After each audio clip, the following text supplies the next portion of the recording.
नमस्कार बच्चों, मैं डीके सर आपका पुनः स्वागत करता हूं आपके अपने यूट्यूब चैनल डीके एकेडमी पर। तो पिछले वीडियो में यानी कक्षा 10 के प्रथम वीडियो में हमने 1.1 के 2 सवाल कर लिए थे।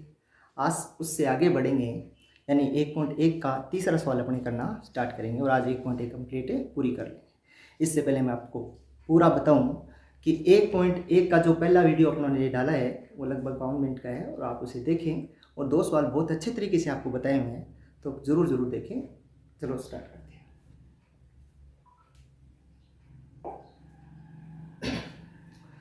तो बच्चों देखो, अपने 2 सवाल हो चुके थे, उसके पश्चात तीसरा सवाल भी क्या है देखना ध्यान से। अभाज्य गुणनखंड विधि द्वारा निम्नलिखित पूर्णांकों के एचसीएफ और एलसीएम ज्ञात करना। यानी मैं पुनः आपको बता दूं कि आपको क्या निकालने हैं, एचसीएफ और एलसीएम निकालने हैं।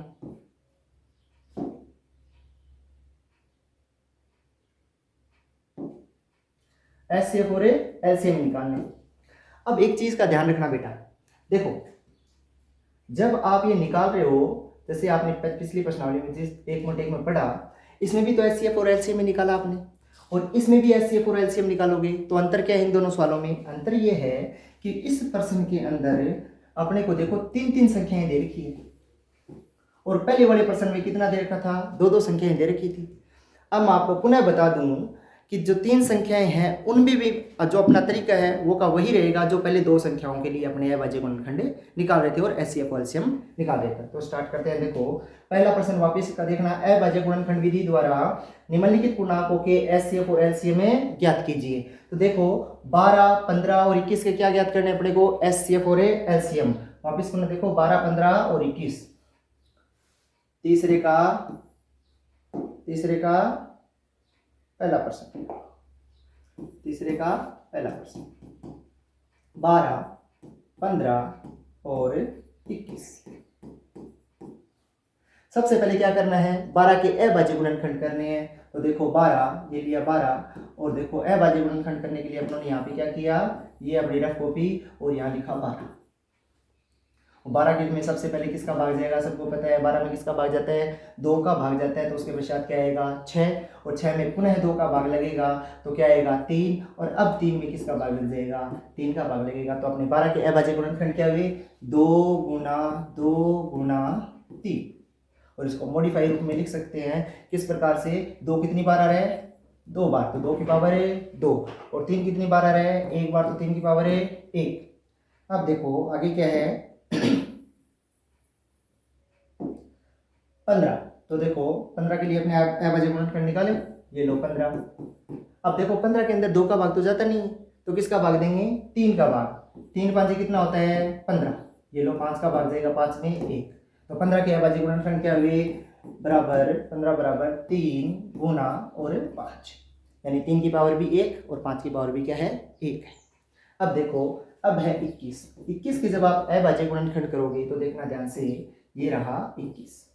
2 का भाग दे नहीं सकते हैं तो 3 का भाग दे के देखते हैं। 3 7 कितना होता है? 21 होता है। ये लो 3, और अब किसका भाग जाएगा? 7 का भाग जाएगा। ये लो 7, एकम 7, यानी 3 गुना 7।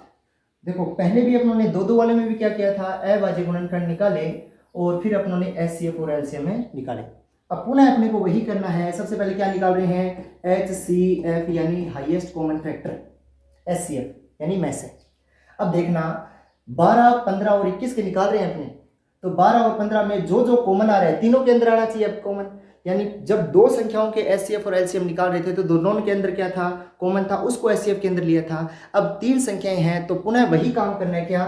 तीनों के अंदर जो कॉमन है उसको लिख लेते हैं। देखो 2 यहाँ है लेकिन नीचे नहीं, तो ये 2 नहीं आएगा, तो ये 2 भी नहीं है। अब ऊपर देखो, ऊपर 3 है और इस नीचे वाले के पास भी 3 है और उससे नीचे वाले के पास भी क्या है? 3 है। तो अपने क्या कर देंगे? इस 3 को शामिल कर देंगे। इसके अलावा अपने पास कोई संख्या ऐसी नहीं है जो 12 के पास भी आ रही हो और 15 के पास भी आ रही हो और 17 के पास भी आ रही हो। तो अपने एचसीएफ सीधा क्या निकल गया? इसका 3 आ गया। अब क्या करेंगे? एलसीएम यानी लोएस्ट कॉमन मल्टीपल या फिर लिस्ट कॉमन मल्टीपल। अब देखो इसके लिए अपने क्या करते हैं? एलसीएम के लिए यानी कॉमन दे नहीं देखते, जिसकी पावर ज्यादा है उसको शामिल करेंगे या सारे ही शामिल होंगे। देखो पहले यहाँ इसमें देखो 2 कितनी बार आ रहे हैं, 2 बार आ रहे हैं, यानी 2 की पावर है 2, नीचे 2 नहीं आ रहा, लेकिन नहीं आ रहा ना, तो लेकिन शामिल तो होगा, यानी 2 की पावर 2 शामिल तो होगा, चाहे वो किसी में हो या नहीं हो। 12 के पास है तो वो शामिल होगा। अब देखो 12 के पास एक 3 है, नीचे भी एक 3 है, और एक नीचे 21 के पास भी क्या है, 3 है। तो तीनों ये जो 3 एक एक के पास आ रहे हैं वो सिर्फ और सिर्फ एक बार शामिल होगा। ये लो 3 शामिल कर लिया। पुनः देखो इसके पास 12 के पास जो भी अंक थे वो सारे के सारे शामिल हो चुके हैं। अब अपने 15 के पास जाते हैं। 15 के पास 3 है, वो तो शामिल हो चुका है, लेकिन 5 अभी भी बचा हुआ है, तो ये लो 5। फिर देखो 21 के पास जाते हैं। 21 के पास जो पहले 3 है ये तो उस 3 के साथ शामिल हो चुका है। अपने पास क्या बचा है, सिर्फ और सिर्फ 7 बचा है। तो अब देखो एलसीएम क्या होगा, 2 की पावर क्या 2 क्या होती है 4, फिर गुना 3 गुना 5 गुना 7। अब देखो ध्यान से, 4 गुना 3 कितना होता है 12, 12 5 कितना होता है 60, 6 7 12 5 60, और 60 को 7 से जब गुना करते हैं 6 6 37 है तो 42, यानी 420 आपका क्या आ जाएगा, एलसीएम आ जाएगा। तो वापस देखो बेटा, यानी जैसे जैसे अपनों ने पहले वाला प्रश्न किया था, जैसे अपने 2 के लिए एचसीएफ और एलसीएम निकाले थे, वैसे ही अपने क्या कर रहे हैं 3 के लिए निकाल रहे हैं। पुनः देखो 12 15 और 21 का क्या निकालना था, एलसीएम और एचसीएफ दोनों निकालने थे। तो इन दोनों के लिए अपने क्या करेंगे, पहले 12 15 और 21 के क्या करेंगे, अभाज्य गुणनखंड करेंगे। 12 के अभाज्य गुणनखंड किए तो क्या आया 2 गुना 2 गुना 3, और इसको मॉडिफाई करके लिखा अपने, क्या लिखा 2 कितनी बार आ रहा है 2 बार है, तो 2 की पावर है 2, और यहाँ 3 कितनी बार आ रहा है तो 1 बार है, तो 3 की पावर 1। नीचे 15 का क्या है 3 गुना 5 आ रहा है, तो ये 3 गुना 5 सीधा लिख दिया, क्योंकि पावर 1 बार बार बार दर्शाई नहीं जाएगी। और देखो 21 का भी क्या रहा है 3 इंटू 7, यानी 3 की पावर भी 1 और 7 की पावर भी क्या है 1। अब देखो एचसीएफ निकालने के लिए अपने ने क्या किया, जो तीनों के अंदर कॉमन था उसको शामिल किया है। तो देखो अगर इससे भी निकाल सकते हो इन तीनों से, इसको देखो ध्यान से, इसमें देखो 2 की पावर 2 है, और यहाँ 3 की पावर कितनी है 1। 2 की पावर ऊपर तो 2 है, लेकिन 2 की पावर 1 भी नहीं है, नीचे कुछ है ही नहीं 2 की पावर में, तो इसका मतलब 2 शामिल नहीं होगा। यहाँ 3 की पावर 1 है, यहाँ भी 3 की पावर 1 है, नीचे वाले में भी 3 की पावर 1 है, तो 3 क्या हो गया, शामिल हो गया। एलसीएम के लिए अपने क्या करते हैं, हाईएस्ट पावर जो होती है, यानी जो उसमें 2 की पावर जैसे 2 है, तो इसको क्या कर लेंगे अपने शामिल कर लेंगे, चाहे वो नीचे हो चाहे ना हो, यानी सारे के सारे शामिल होंगे, कोई भी बचेगा नहीं। तो देखो 2 की पावर 2 शामिल हो गया, उसके पश्चात 3 इसके पास भी है, इसके पास भी है, और नीचे वाले के पास भी है। तो 3 जो एक बार ही शामिल होगा, ये तीनों के पास है ना, वो सिर्फ क्या होगा एक बार शामिल होगा, सब में मान लिया जाएगा। अब ये 5 अकेला पड़ा है, इसको भी शामिल कर लो, और ये 7 पड़ा है उसको भी शामिल करो। पुनः इनको सबको गुणा करोगे तो क्या होगा 420 आपका उत्तर आएगा, और यही आपका क्या है उत्तर है। देखो आगे वाला प्रश्न देखते हैं। इससे आगे वाला है 17 23 और 29। 17 23 और 29, इसका भी अपने को क्या निकालना है, एचसीएफ और एलसीएम निकालना है। तो देखो दूसरा प्रश्न क्लियर कर रहे हैं, 17 23 और 29, और ये कौन सा है, तीसरे का दूसरा प्रश्न। तो देखो 17 के अभाज्य गुणनखंड जब आप करने बैठोगे तो 17 के अभाज्य गुणनखंड क्या होंगे, आप बोलोगे कि गुरुजी इसमें तो 2 का भाग है नहीं जा रहा, फिर बोलोगे 3 का भाग भी नहीं जा रहा, फिर बोलोगे 5 का भी नहीं जा रहा, फिर बोलोगे आप 7 का भी भाग नहीं जा रहा, फिर बोलोगे 11 का भी भाग नहीं जा रहा है, 13 का भी नहीं जा रहा है। तो आपको सीधा सीधा किस में भाग जाएगा, यानी 17 का भाग सिर्फ और सिर्फ 17 में ही जाएगा। क्यों, क्योंकि ये है एक क्या है अभाज्य संख्या है, तो इसको लिख दिया 17 ठीक है 17। तो आप इस 17 को लिख सकते हो कि 17 गुना 1, यानी गुणा में 1 लगाते ही वापिस उत्तर क्या आएगा 17 ही आएगा, लेकिन अपना उत्तर आ जाएगा। क्यों, देखो ध्यान से, अब आप 23 के अभाज्य गुणनखंड करोगे और 23 के अभाज्य गुणनखंड करने बैठोगे तो पुनः 23 भी क्या है एक अभाज्य संख्या है, और अभाज्य संख्या है तो इसमें भी किसका 23 का ही भाग जाएगा। तो इस प्रकार 23 को भी आप क्या लिख सकते हो 23 गुना 1 लिख सकते हो। वापिस देखो 29 के जब अभाज्य गुणनखंड करोगे तो 29 भी क्या है एक अभाज्य संख्या ही है, तो किसका भाग जाएगा सिर्फ और सिर्फ 29 का ही भाग जाएगा। तो 29 से कम है 29, और 29 को जब अभाज्य गुणनखंड के रूप में लिखोगे तो 29 गुना 1। ये गुणा में 1 क्यों लगाया जा रहा है बार बार, क्योंकि किसी भी संख्या को 1 से जब आप गुणा करते हो तो कोई फर्क नहीं पड़ता। अब देखो अब अपने को क्या निकालने हैं, एचसीएफ और एलसीएम। एचसीएफ और एलसीएम अपने को निकालने हैं। तो एचसीएफ के लिए अपनों ने क्या किया था, पहले एचसीएफ किस किस का निकाल रहे हैं 17 23 और 29 का। तो देखो अब मुझे दिख रहा है कि भाई ऊपर वाले में 17 के पास क्या है, कॉमन लेना ना, तीनों के पास होना चाहिए। 17 इस ऊपर वाले के पास है लेकिन नीचे नहीं है, तो 17 शामिल नहीं होगा, तीनों के अंदर होना चाहिए तभी शामिल होगा। और अपने को दिख रहा है जो ये 1 है वो ऊपर वाले के पास भी है, नीचे वाले के पास भी है और सबसे लास्ट 29 के पास भी है। तो क्या हो जाएगा, एक तीनों के पास है तो इसका उत्तर भी क्या आ जाएगा, 1 आ जाएगा। देखो कितना आसान है, तीनों के अंदर दिखा, 1 लिख दिया, उत्तर आ गया। अब देखो इसका क्या निकालना है, LCM निकालना है, लोएस्ट कॉमन मल्टीपल। अब देखो ध्यान से, मैंने बोला था जब आप LCM निकालने बैठो तो एक चीज याद रखना, शामिल सबको करना है। सब का मतलब ये 17 सिर्फ ऊपर वाले के पास है, नीचे वाले के पास नहीं है, फिर भी क्या हो जाएगा, शामिल हो जाएगा। उसके पश्चात देखो एक लिखने की आवश्यकता नहीं है, किसी भी संख्या को 1 से गुणा करोगे वही संख्या वापस आ जाएगी। तो देखो उसके बाद आप नीचे के पास 23 के पास जाओगे तो 23 के पास भी क्या है, सिर्फ 23 है और कुछ नहीं है, तो 23 भी क्या हो जाएगा, शामिल हो जाएगा। और उससे नीचे जाओगे तो 29 भी क्या है आपका, शामिल हो जाएगा। क्यों, ये 29 ऊपर भी नहीं है नीचे भी नहीं है, सिर्फ 1 के पास 29 के पास ही है, तो ये फिर भी शामिल होगा। क्यों, LCM के अंतर्गत अपने सभी को शामिल करते हैं। अब क्या करेंगे, इन तीनों को गुणा कर दो, उत्तर आ जाएगा। तो आप सभी का ये काम है, 17 को सबसे पहले आप क्या करोगे, 23 से गुणा करोगे और गुणा करने के पश्चात जो आएगा उसको 29 से गुणा करोगे और जो आएगा आप कमेंट बॉक्स में लिख के बताओगे कि हाँ गुरुजी मैंने पढ़ा और ये मेरा उत्तर है। तो जरूर इसके कमेंट करना कि इसका उत्तर क्या आ रहा है। ठीक है, अब अपने तीसरे प्रश्न की ओर बढ़ रहे हैं। देखो ये रहा अपना तीसरा प्रश्न, यानी तीसरे का तीसरा प्रश्न। ध्यान से देखना क्या है, 8, 9 और 25, इसके वापस क्या निकालने, SCF और LCM निकालने, 8, 9 और 25 के। तो तीसरे प्रश्न की तरफ बढ़ो। देखो तीसरे का तीसरा, 8, 9 और 25।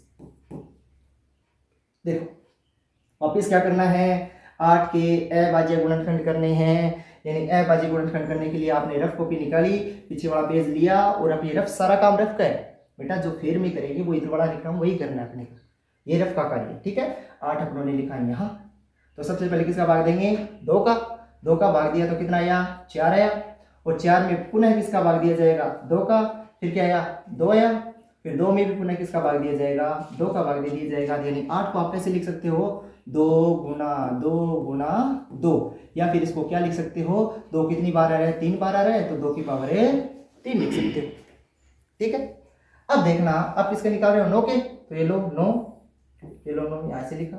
सबसे पहले देखो 2 का भाग दे के देखोगे तो 2 का भाग है 9 में नहीं जाता, फिर आप आगे बढ़ोगे और 3 का भाग दोगे तो 3 का भाग पूरा जाता है, 3 किया 9, और 3 में भी पुनः 3 का भाग दोगे तो कितना आ जाएगा, 1। तो 9 को क्या लिख सकते हो, 3 गुना 3 लिख सकते हो, और इसको मॉडिफाई करके यानी आगे लिख के करोगे तो क्या होगा, 3 कितनी बार आ रहा है, 2 बार, तो 3 की पावर है 2 आ जाएगा। इसके पश्चात क्या है, 25 बचा है क्या, लो 25 का करते हैं। देखो 25 के अभाज्य गुणनखंड करते हैं अपने, ये ले 25 यहाँ लिख दिया। 25 का अभाज्य गुणनखंड जब आप करोगे तो 2 का भाग देके देखोगे, लेकिन 2 का भाग नहीं जाएगा, क्यों, लास्ट में क्या है 5, और लास्ट में जब 5 होता है तो 2 का भाग कभी भी नहीं जाता है। अब 3 का भाग आप जब आप देखोगे तो 25 भी नहीं आता 3 के पाड़े में, तो फिर उसके बाद देखो लास्ट में क्या है 5, और आप याद रखो जब भी लास्ट में 5 होना तो किसका भाग दोगे, बिना देखे यहाँ पे 5 का भाग दे देंगे, ये लो 5, तो 5 5 क्या होता है 25 होता है, और ये लो 5 यहाँ लिख दिया, क्या आ गया 1 आ गया। तो वापस 25 को क्या लिख सकते हैं, 5 गुना 5 लिख सकते हैं, बराबर में क्या है 25, और ये 5 की पावर कितनी आ गई 2, यानी 5 कितनी बार आ रहे हैं 2 बार आ रहे हैं। इसको मिटा दे, ये लो साफ कर दिया, और ये मिटाते ही क्या आपके चक्षुपटलों से भी चला गया क्या, नहीं जाना नहीं चाहिए, बिल्कुल भी ध्यान रखना, याद करना है पुनः। एक बार जब भी मैं सवाल करवा दूं उसको एक बार खुद बिना देखे करने की कोशिश करनी है। अब देखो ध्यान से, अपने को क्या निकालने हैं, SCF और LCM, ये लो SCF, आप लिखना चाहो तो यहाँ ब्रैकेट में लिख सकते हो, किस किस के SCF निकाल रहे हो, 8, 9 और 25 का ना, ये लो 8, 9 और 25 का आप क्या निकाल रहे हो, SCF, ये लो SCF निकाल रहे हैं। और SCF में आपने देखा, क्या देखा कि जो तीनों के अंदर कॉमन है वही लिखा जाएगा। तो सबसे पहले अपने इस 2 के पास गए, ये 2 यहाँ तो है लेकिन नीचे नहीं है, तो ये 2 शामिल नहीं होगा, फिर आगे वाला 2 भी शामिल नहीं होगा, क्यों, नीचे नहीं है, फिर यहाँ 2 ये भी शामिल नहीं होगा, ये भी नहीं है, इसके पास देखो 3 3 है, ये भी नहीं है, इसके पास 5 5 है, तो शामिल कोई नहीं हो रहा है। तो फिर मैंने आपको अभी जस्ट अभी इससे पहले वाला सवाल भी करवाया था, क्या करवाया था कि जब कोई शामिल ना हो तो आप गुणा 1 1 लगा सकते हो, ये लो लगा दो, फिर लगाए क्या, ये लो, यानी इसको भी गुणा 1 लगा सकते हैं, आगे इसको भी गुणा 1 लगा सकते हैं, ये लो 1। अब इसका HCF क्या हो गया, 1 हो गया। चलो 1, क्यों तीनों के अंदर एक एक तो आ ही सकता है, यानी कोई भी संख्या हो उसके अंदर 1 का गुणा तो किया जा सकता है, क्यों, वही संख्या वापस आ जाएगी। तो 1 लगा दिया।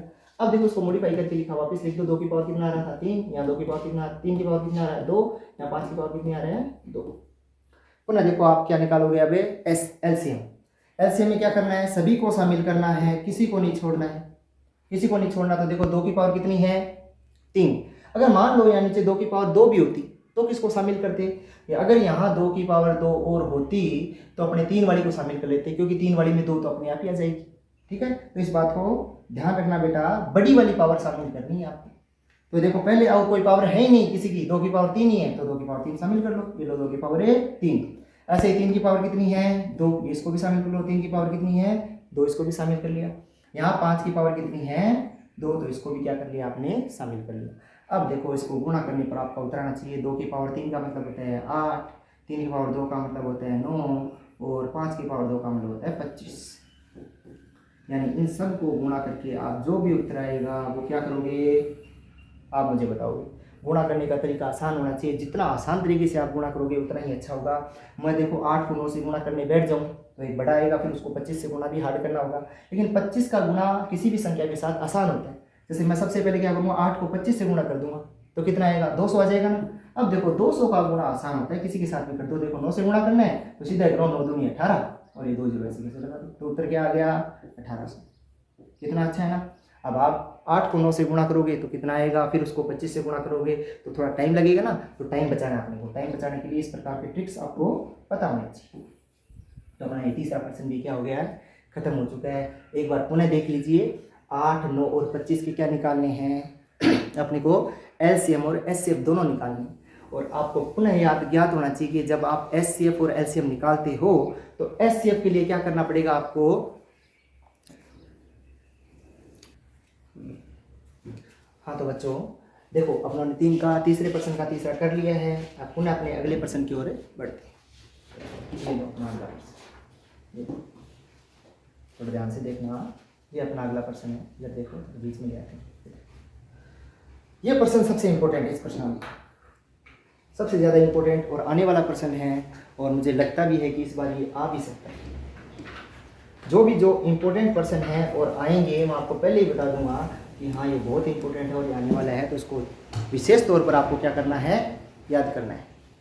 तो ध्यान से देखो, HCF दे रखा है आपको, क्या दे रखा है, HCF दे रखा है। किस किस का दे रखा है यहाँ पता चलेगा आपको किस किस का दे रखा है। देखो संख्या नहीं दे रखी है, HCF के ब्रैकेट में लगा रखा है 306 और 657। एक चीज देखना, HCF के ब्रैकेट में क्या लगा रखा है 306 और 657, तो ये क्या कहना चाह रहे हैं, ये 306 और 657 का HCF है, कितना है 9 है। तो ध्यान से देखो HCF दे रखा है 9 और LCM अपने को क्या करना है, ज्ञात करना है। तो एक सूत्र मैंने आपको बताया था, क्या देखो किस किस का निकालना है, 306 और 657 है क्या, देखो ध्यान से 306 और 657, इसको अलग करते हैं एक बार। चलो अब पूरा ही करना पड़ेगा क्या, दूसरे पे लिखते हैं 306 और 657। लो चौथा प्रश्न है क्या, 306 और 657। लेकिन एक बार ऐसे नहीं लिखना आपको, प्रश्न क्या दे रखा है, HCF दे रखा है आपको, क्या दे रखा है, HCF दे रखा है। किस किस का, 306 और 657 का, कितना दे रखा है 9 दे रखा है, ध्यान से पढ़ना 9।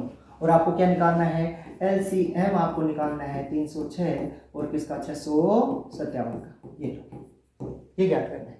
तो कोई संख्या ही नहीं दी, तो देखो ये बीच में जो ब्रैकेट में लिखा है यही संख्याएं हैं अपनी। तो देखो वापिस से आपको सूत्र करवाया था क्या, HCF गुणा LCM किसके बराबर होता है, उन्हीं दो संख्याओं के बराबर होता है जिनका आप HCF और LCM में निकालते हो। तो देखो HCF अपने को कितना दे रखा है 9 दे रखा है, LCM अपने को क्या करना है, ज्ञात करना है। क्या करना है, ज्ञात करना है। तो ध्यान से देखो ये लो बराबर लगाया, A का मान क्या है, ये 306 है, 306 है, ये लो 306, और B का मान क्या है 657 है, ये लो 657। अब देखो कितना अच्छा हो गया, आसान हो गया सवाल। अपने को क्या निकालना है, LCM निकालना है। और वापस याद रखो, जो गुणा में होता है वो चला जाता है भाग में, और जो भाग में होता है वो क्या चला जाता है गुणा में। याद रखो वापस, प्लस जो होता है वो माइनस में जाता है उधर बराबर के, और माइनस जो होता है वो किस में चला जाता है, प्लस में, और गुणा होता है वो भाग में चला जाता है, और भाग होता है वो किस में चला जाता है, गुणा में। अपने यहाँ एलसीएम के गुणा में 9 है, वो किसके भाग में चला जाएगा, इन दोनों के भाग में चला जाएगा। किस किसके भाग में, 306 गुणा कितना है 657, इसके भाग में क्या लिख दोगे यहाँ पे, 9 लिख दो, और 9 लिखते अपना आंसर आ जाएगा। देखो एलसीएम बराबर, इसको काट के देखो, जो काट रहा है उस कट रहा है उसको पहले काट दिया करो, भाग बाद में दिया करो। 9 एकम है 9, यहाँ से 306 कट जाएगा, 9 18 9 3 27, और फिर आएगा 3 9 चौके 36, यानी कितना आ गया 34, यानी 9 का पहाड़ा इस पे भाग करोगे तो आप कितनी बार जाएगा, 34 बार। तो अपना उत्तर आ जाएगा 34 गुणा 657, और ये उत्तर अपने आया है। तो गुणा करके आप खुद देखोगे, कुछ करिए तो आप खुद भी तो करोगे ना, सारा मेरे पे छोड़ दोगे ना, खुद भी करना है आपको। ये दोनों गुणा करके आपका क्या आएगा, एलसीएम आ गया। तो आप पुनः इस सवाल को देखो, ये ऊपर वाला नहीं लिखना आपको, ये लिखना, ये लो, ये लो। चौथे प्रश्न में वापस देखो क्या लिखा है कि दो संख्याओं का, एक बार प्रश्न पढ़ते हैं, देखो वापस से, ये देखो एचसीएफ 306 और 657 बराबर कितना है 9, यानी एचसीएफ दे रखा है आपको 9, और एलसीएम क्या करना है आपको, ज्ञात करना है। आपने प्रश्न पढ़ा था और देखा भी था क्या कि एचसीएफ कितना दे रखा है 9, और एलसीएम क्या अपने को ज्ञात करना है। तो आपके पास उत्तर क्या है, एचसीएफ गुणा एलसीएम बराबर क्या है, ए गुणा बी। ए गुणा बी क्या है, ये ए वही संख्या है जो एचसीएफ के दोनों ब्रैकेट में दे रखी है। ए है 306 और बी क्या है 657, और ये देखो अपना इस सूत्र के अंदर ये मान रखे, एचसीएफ का मान 9 रखा, एलसीएम बराबर में रखा, एलसीएम साथ में रखा, और अपने क्या आ गया, ये लो, ये सूत्र है क्या, हाँ ये सूत्र के अंदर ये रखा अपने, और रखने के पश्चात क्या है आपका उत्तर, जो भी आप गुणा करके आप बताओगे वो उत्तर आ जाएगा। आप लगभग गुणा करोगे ना इसको, 622,338 आएगा लगभग इसका। अभी मुझे कैसे याद है, क्योंकि मुझे लगभग पढ़ाते हुए 5 साल हो गए, तो लगभग एक्सपीरियंस हो गया कौन सा सवाल कितना क्या उत्तर आता है, लेकिन आपको ये गुणा करके देखना है, ठीक है। तो आगे अपना अगला प्रश्न पढ़े, ध्यान से पढ़ना बेटा। देखो लोगों ने 4 प्रश्न कर चुके हैं अपने, अब 5वां प्रश्न है। 5वां प्रश्न करने से पहले आप पुनः एक बार ध्यान दीजिए, अगर आपने ये 4 प्रश्न कर लिए तो आप इसके आगे वाले 5 दोनों तीनों प्रश्न करो चाहे मत करो, कोई फर्क नहीं पड़ता। क्यों नहीं पड़ता, क्योंकि ये प्रश्न कभी आते नहीं हैं और नहीं आने वाले, लेकिन फिर भी अपने को क्या करना है, पढ़ना है। क्यों, ये प्रश्न क्या है, समझ आधारित प्रश्न है, यानी आपने जितना भी समझा उनको आप किस प्रकार से देखेंगे। देखो प्रश्न देखना, ये प्रश्न आप ना भी करो तो भी चलेगा, लेकिन ये 4 प्रश्न जो ऊपर वाले 3 प्रश्न ये हैं, दूसरा तीसरा चौथा और पहला प्रश्न पहले वाली पीडीएफ में था ना, वो चारों प्रश्न आपके एज इट इज पूरे आने चाहिए। क्यों, चारों परीक्षा की दृष्टि से सबसे इंपॉर्टेंट प्रश्न है, और ये 2 नंबर का प्रश्न यहीं से आएगा 1.1 से, इन 4 प्रश्नों से, ठीक है। तो 5वां प्रश्न फिर भी देखते हैं, थोड़ा सा जल्दी से अपने देख लेते हैं। जांच कीजिए कि क्या किसी प्राकृत संख्या अपनों ने पढ़ी, कहां से स्टार्ट होती है 1 से और कहां तक जाती है अनंत तक, यानी क्या किसी प्राकृत संख्या n के लिए, n की जगह कोई भी मान अपने रख के देखेंगे, n के लिए 6 की पावर n अंक 0 पर समाप्त हो सकता है क्या। ये देखो क्या कहना चाह रहा है, एक बार देखना ध्यान से कि 6 की पावर n आपको एक प्रश्न दिया उसने, और प्रश्न देने के पश्चात क्या कहा कि n बराबर आप क्या रखो, एक प्राकृत संख्या रखो। क्या रखो, प्राकृत संख्या।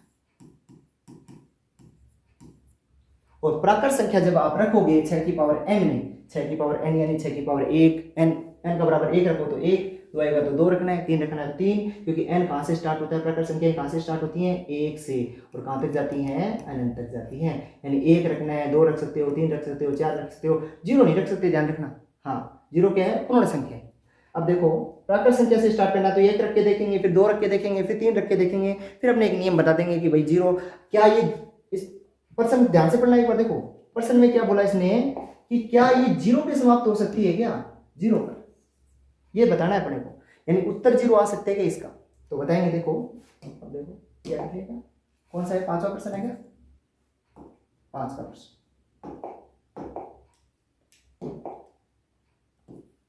5वां प्रश्न, ये देखो n बराबर पहले क्या रखोगे, n बराबर 1 रखो, और n बराबर 1 रखने पर देखो 6 की पावर 1 रखोगे क्या, 1, तो 6 की पावर 1 कितना होता है, 6 ही होता है।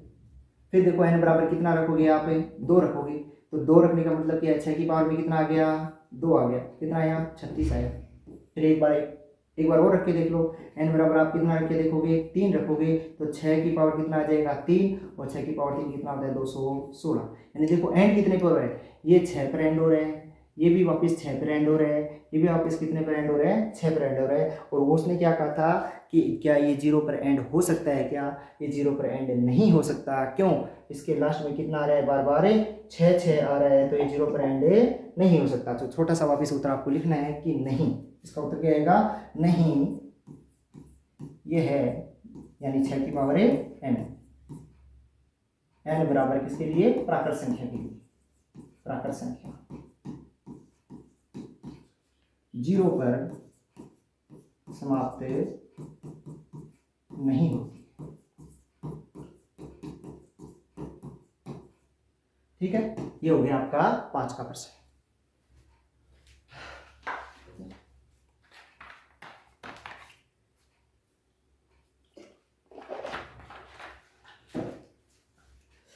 देखो आगे वाला प्रश्न करते हैं। व्याख्या कीजिए कि 7 गुणा 11 गुणा 13 प्लस 13, यहाँ प्लस का निशान है, इसको देखना ध्यान से। और आगे क्या है 7 गुणा 6 गुणा 5 गुणा 4 गुणा 3 गुणा 1 गुणा प्लस 5। इन दोनों, ये दोनों संख्याएं, ये दो संख्याएं, ये पूरी एक संख्या बतानी है और ये बड़ी एक संख्या पूरी है।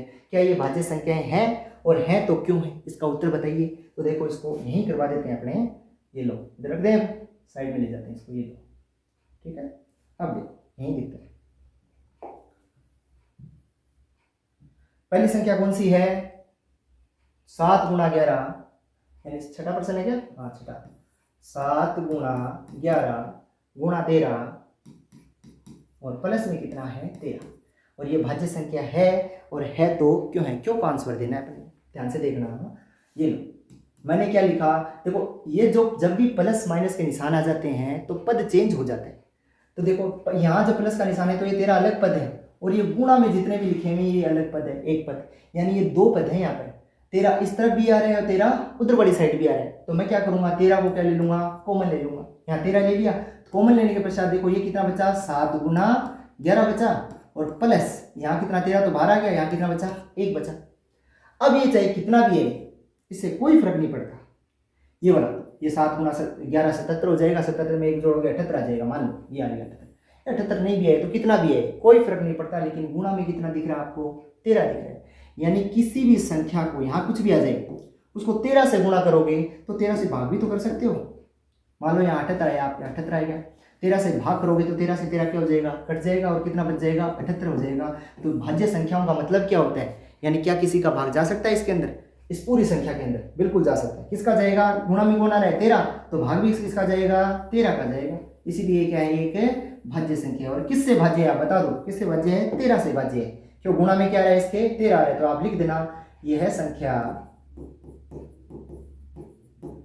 13 से विभाजित है।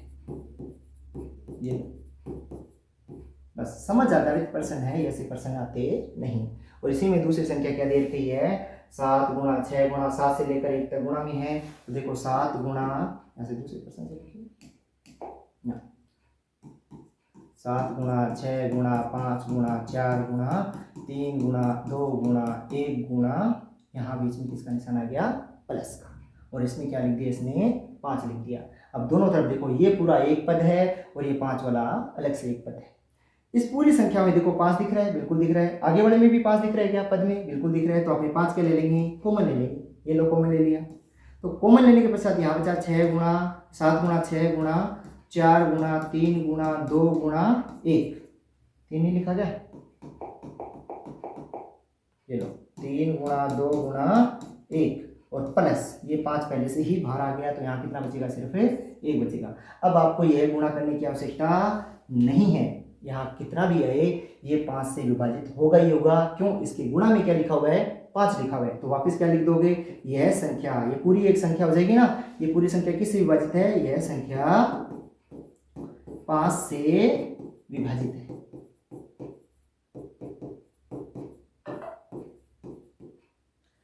देखो अब अपने छठा प्रश्न पूरा हो चुका है, ये छोटे छोटे प्रश्न है, ज्यादा इंपोर्टेंट नहीं है, फिर भी अपने लास्ट प्रश्न कर रहे हैं इस प्रश्नावली का। कौन सा प्रश्न है 7 का प्रश्न। तो इसको मैं मिटा दूं क्या एक बार, या फिर प्रश्न को दोबारा पढ़े, चलो मिटा देते हैं इसको। मिटाने से पहले थोड़ा सा पर्सन पढ़ो, फिर अपने क्या करेंगे। तो बच्चों देखो अपने 6% कंप्लीट हो चुके हैं और ये कौन सा लास्ट पर्सन बचा है, 1.1 का लास्ट पर्सन। यानी आज अगर ये 7वां पर्सन कर लेते हैं तो पूरा अपनी क्या हो जाएगी, 1.1 कंप्लीट हो जाएगी। तो देखो अपने पर्सन को ध्यान से पढ़ना है,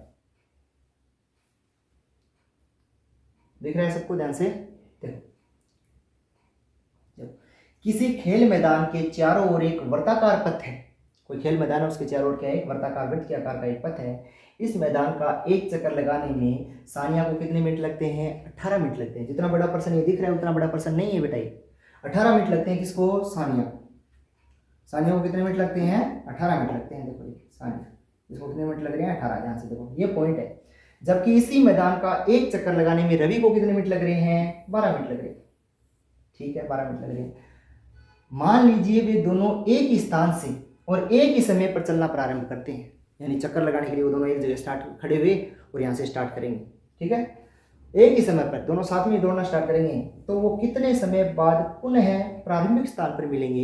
यानी पहले वाले स्थान पर वो किस समय पर साथ वो क्या करेंगे, जहाँ से उन्होंने दौड़ स्टार्ट की वो दोनों एक ही साथ वापस हो जाएंगे। आप सोचोगे नहीं ये तो 18 मिनट में लगा रहा है और ये तो 12 मिनट में लगा रहा है, कैसे मिलेंगे। बिल्कुल मिलेंगे। ये 18 मिनट में पहला चक्कर लगा देगा, फिर वो 12 मिनट में लगा देगा, फिर आगे वाला ये भी 18 मिनट लेगा ना चक्कर लगाने के लिए, लेकिन वो तो 12 ही ले रहा है, वो दूसरा चक्कर पूरा मार जाएगा और आगे आ जाएगा, धीरे धीरे उसको वापस पकड़ लेगा ना। इसी प्रकार से इसका उत्तर निकालना है। लेकिन ये इसी प्रश्नावली में क्यों आया प्रश्न, ये छोटा सा प्रश्न है बेटा। ये बताना चाह रहा है कि किसी खेल मैदान में अगर वो दोनों चक्कर लगा रहे हैं, एक 18 में लगा रहा है एक 12 में लगा रहा है चक्कर, तो इसमें निकालना क्या है। आपने अभी पढ़ के आए हैं HCF और LCM। HCF और LCM का आप इंग्लिश में आप अनुवाद करोगे तो क्या होगा, L का मतलब होता है लोएस्ट और ये क्या होता है, कॉमन और मल्टीपल। लोएस्ट कॉमन मल्टीपल देखते हैं और इसमें हाईएस्ट कॉमन मल्टीपल देखते हैं, और ये लोएस्ट कॉमन मल्टीपल का ही सवाल है, यानी एलसीएम का सवाल है ये। यानी इसमें आपको एलसीएम निकालना है किसका, 18 और 12 का। और ये एलसीएम जिसको निकालना आता है वो इस प्रश्न का उत्तर आसानी से कर सकता है। तो देखो यही करते हैं इस प्रश्न को, ये प्रश्न मिटा दूं, ये सॉरी ये जो पहले उत्तर किया वो मिटा रहा हूँ बेटा। ठीक है, पीछे करके देख लेना आपने, अगर नहीं लिखा हो तो यहाँ इसको इधर रख रहा हूँ, इसको क्या करना है अपने मिटा।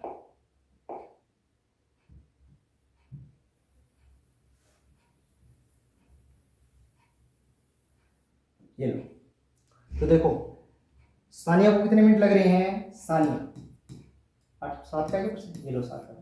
सानिया को एक चक्कर लगाने में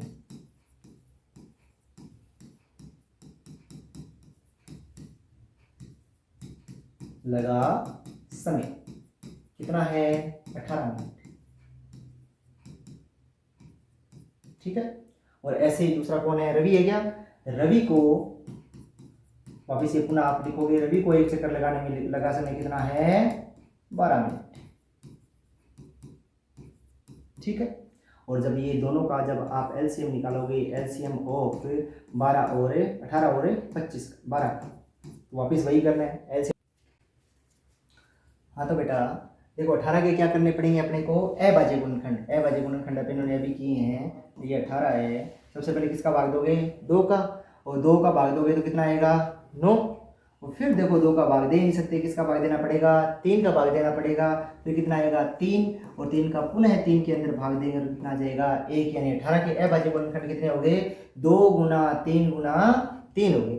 अब दूसरा क्या है, 12, तो 12 के अभाज्य गुणनखंड भी करो खुद। ये लो 12 के अभाज्य गुणनखंड क्या होंगे, ये लो 12 के अभाज्य गुणनखंड करना। देखो सबसे पहले किसका भाग दोगे, 2 का भाग, कितना आएगा 6। फिर किसका भाग दोगे, 2 का, फिर कितना आएगा 3, फिर कितना आएगा 3 का भाग दोगे, 3 का भाग दोगे तो कितना आ जाएगा, 1 आ जाएगा। तो 12 के अभाज्य गुणनखंड जब आपने किए तो कितना आ रहा है, 2 गुना 2 गुना 3 आ गया।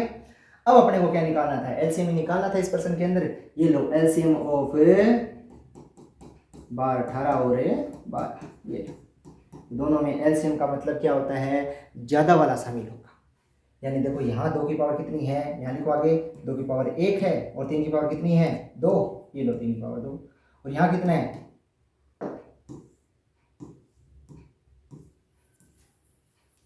यहाँ कितना है, 2 की पावर कितनी है, 2, 2 बार 2 आ रहा है ना। चलो 2 की पावर 2, यहाँ 3 की पावर कितनी है, 1। तो आपको इस प्रश्न को ध्यान से देखना, यहाँ 2 की पावर 1 है, नीचे 2 की पावर 2 है और अपन निकाल रहे हैं एलसीएम। एलसीएम के अंदर बड़ी वाली पावर शामिल होती है, तो 2 की पावर 2 क्या आ जाएगा, यहाँ आ जाएगा। अब ये दोनों शामिल हो चुके हैं। यहाँ 3 की पावर 2 है, नीचे 3 की पावर 1 दे रखा है, तो अपने को क्या करनी है, बड़ी वाली पावर शामिल करनी है। तो 3 की पावर 2 शामिल कर लिया, उसके अंदर अपने आप ही 3 की पावर 1 आ गया। अब देखो 2 की पावर 2 का मतलब कितना होता है 4, 3 की पावर 2 का मतलब कितना होता है 9 और 9 चौक कितना होता है 36। यानी दोनों के दोनों कब मिलेंगे एक साथ, 36 मिनट बाद। यानी पहले वाला यानी कौन, सानिया पहले चक्कर मारेगी और वो पहला चक्कर कितने में पूरा करेगी 18 में, और जैसे ही वो 18 दूसरा चक्कर करेगी 36 मिनट लगेंगे और पहले वाले स्थान पे पुनः पहुंच जाएगी। ऐसे ही देखो रवि आएगा, पहला चक्कर 12 मिनट में करेगा कंप्लीट, दूसरा चक्कर वो 24 मिनट में कंप्लीट कर, दूसरा 24 मिनट हो जाएंगे, तीसरा चक्कर वो जब पुनः लगा के उसी स्थान पर आएगा तो उसको 36 मिनट हो जाएंगे। उसी 36 पे दूसरे चक्कर में कौन पहुंच रही है, सानिया, और सॉरी तीसरे चक्कर में कौन पहुंच रही है, सानिया, और दूसरे चक्कर में कौन पहुंच रहा है, रवि। तो कितने मिनट लगेंगे 36 मिनट। तो उत्तर लिख देना कितना 36 मिनट। और ये आपकी क्या हो गई है प्रश्नावली कंप्लीट। कौन सी 1.1, 1.2 अपनी शेष है।